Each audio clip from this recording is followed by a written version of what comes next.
વડોદરા શહેરને નશામુક્ત બનાવવાના સંકલ્પ અંતર્ગત પોલીસે વર્ષ 2025 દરમિયાન ઐતિહાસિક કામગીરી કરી છે।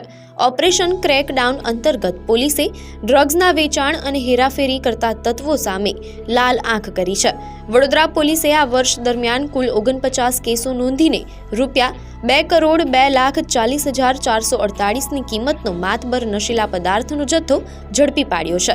આ ગુનાઓમાં કુલ 82 આરોપીઓની ધરપકડ કરવામાં આવી છે। એટલું જ નહીં, નશાના કાળા કારોબારમાં સંકળાયેલા 6 રીઢા ગુનેગારો વિરુદ્ધ પીઆઈટી એનડીપીએસ એક્ટ હેઠળ કાર્યવાહી કરી તેમને ભુજ, લાજપોર અને પોરબંદર જેવી રાજ્યની વિવિધ જેલોમાં ધકેલી દેવામાં આવ્યા છે। પોલીસે વિવિધ પ્રકારના નશીલા પદાર્થો જપ્ત કર્યા છે, જેમાં ગાંજો, મેફેડ્રોન, અફીણ, કફ સિરપ અને ટેબ્લેટ્સ ઉપરાંત હાઇબ્રિડ ગાંજો, હેરોઇન અને પોશડોડા જેવા પદાર્થો પણ ઝડપાયા છે।